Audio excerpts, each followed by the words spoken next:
Good evening, ladies and gentlemen. Your nighttime, right time DJ music. Let's get straight to it. I got 15 minutes to rock this post, so y'all know what I'm gonna do. Y'all know what I'm talking about.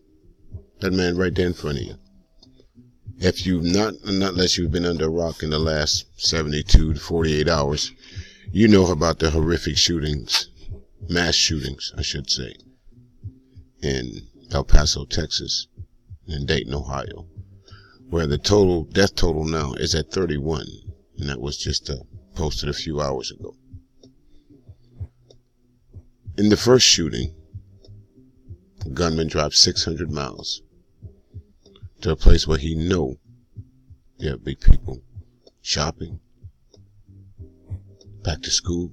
There'd be men, women, and children there, unsuspecting men, women, and children, soft targets as we call them in the military.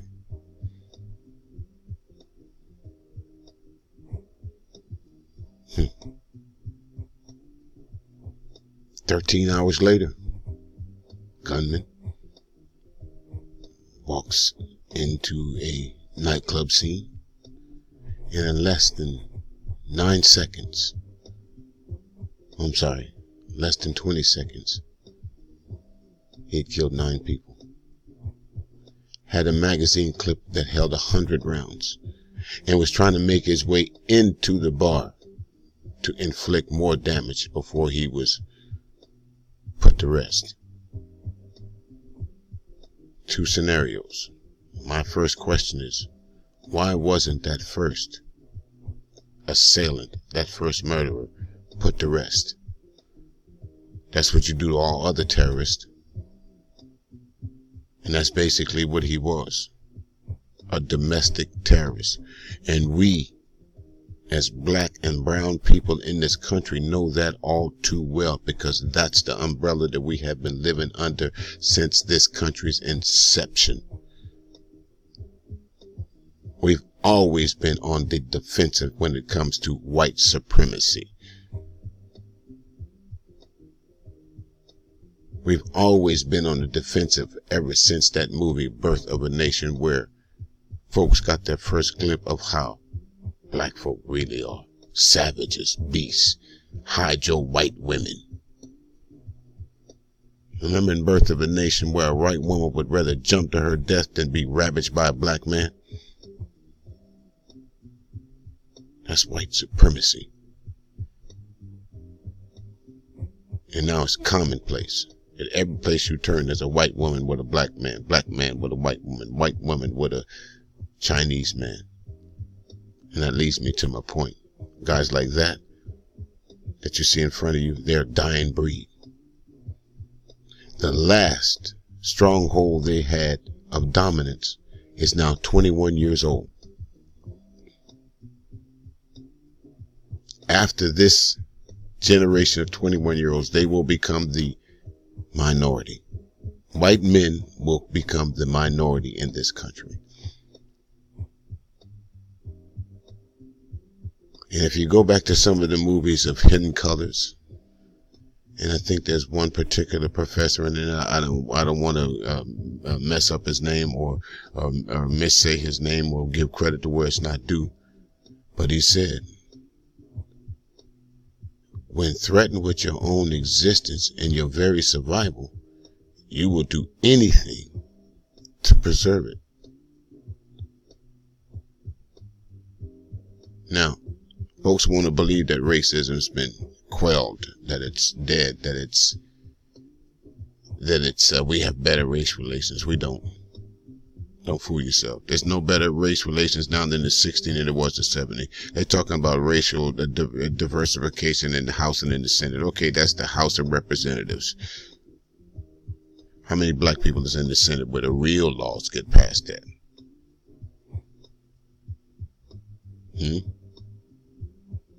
How many black presidents have we really had?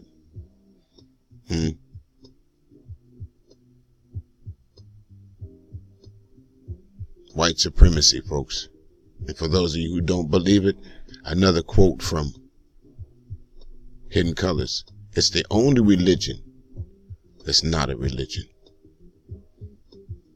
Now, as I was scanning through, and doing my research on this, I ran across one of these news footages.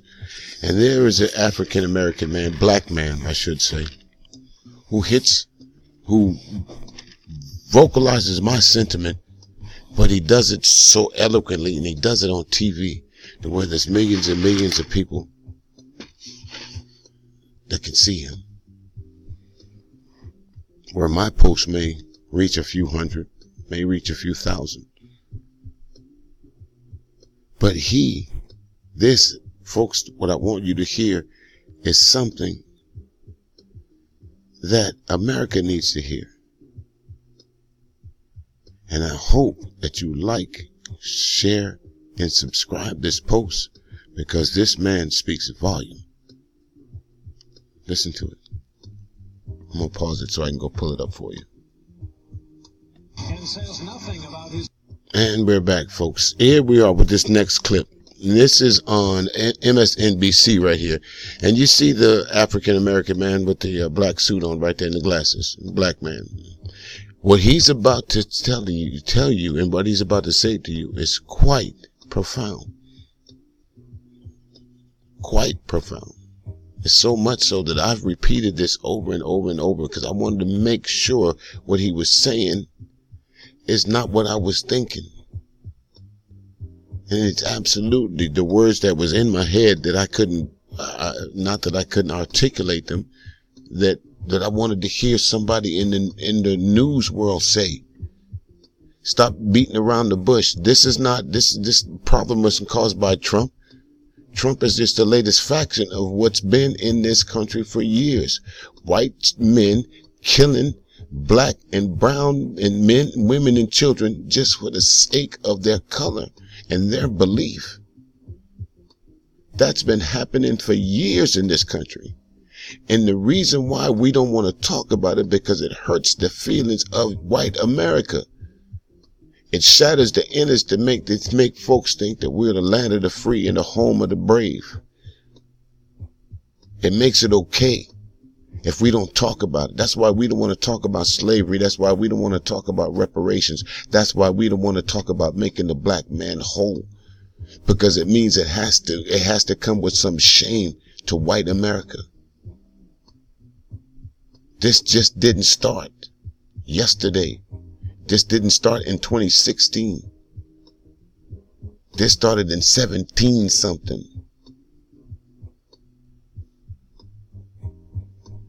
Questions have all been answered. What now? It's a very difficult question, Nicole. I mean, America's not unique in its sins as a country. We're not unique in our evils, to be honest with you. I think where we may be singular is our refusal to acknowledge them. And the legends and myths we tell about our inherent, goodness to hide and cover and conceal, so that we can maintain a kind of willful ignorance that protects our innocence. See, the thing is that when the Tea Party was happening, we were saying, pundits, oh, it's just about economic populism. It's not about race. When people knew, social scientists were already writing that what was driving the Tea Party were anxieties about demographic shifts, that the country was changing, that they were seeing these racially ambiguous babies on Cheerios commercials, that the country wasn't quite feeling like it was a white nation anymore. And people were screaming from the top of their lungs, this is not just simply economic populism. This is the ugly underbelly of the country. See, the thing is this, and I'll say this, and I'll take the hit on it. There are communities that have had to bear the brunt of America white Americans confronting the danger of their innocence. And it happens every generation. So somehow we have to kind of, oh my God, is this who we are? And just again, here's another generation of babies.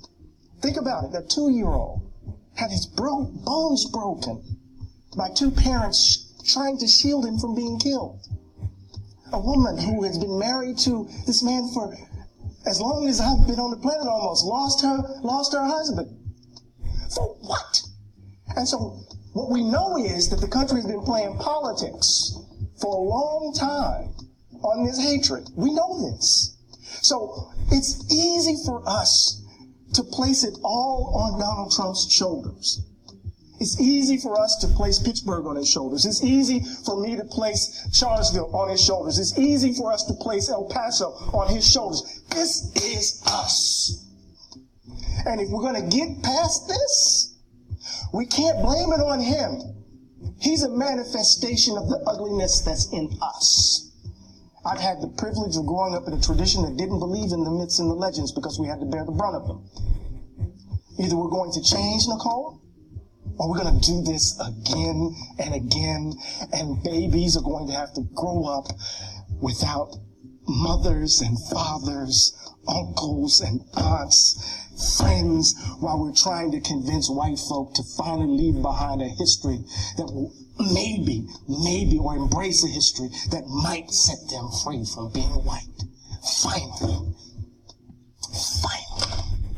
What else? Lord. Nothing else. And nothing else you can say behind that. Y'all need to be free from being white. Stop being white and start being human. Start recognizing this planet was not made for you, white man. Maybe one day you guys will see that the same book that y'all pick up every day and talk about, I'm a God-fearing Christian, you'll start believing in it.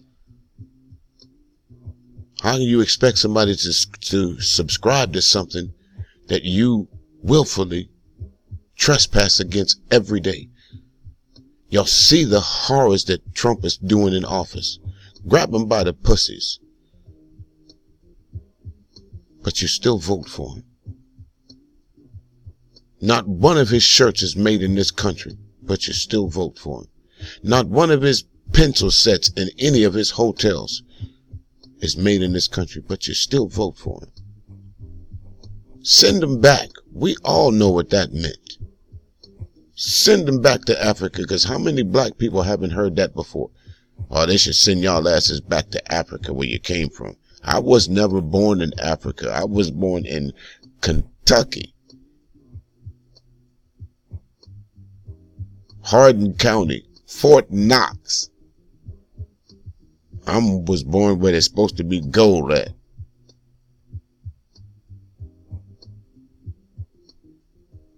Not in Zimbabwe. Not in Cameroon. Not in the Congo. Not in South Africa. Not in Zaire. Not in Egypt. I was born in the United States of America. And it's about time that you, white America, understand that we have an inalienable right to be here just as much as you do. And how would you like it if the majority of black men started picking up weapons and going into your malls and going into your shopping centers and going into your churches and start bombing and killing you? How would you like it? Like my man said, there's folks that's never going to have their aunts, their uncles, their sisters, their brothers anymore, all based on the ideology of what somebody else believed. Nothing more, nothing less. The belief that white man is more superior than me. And if I feel my whiteness being threatened, I gotta lash out in the best way I know how. And that's killing, because if you look at the trail of tears from America, every place you've been, white man, you've killed somebody. In your so-called quest to make America great again. We've been in a war since 1991. The budget under Donald Trump will exceed $1 trillion. But yet, he cuts after school lunch programs. He cuts Head Start programs. He cuts all these things that are funded by what he thinks is black people. But it's his base that he's hurting. So until you folks, white America,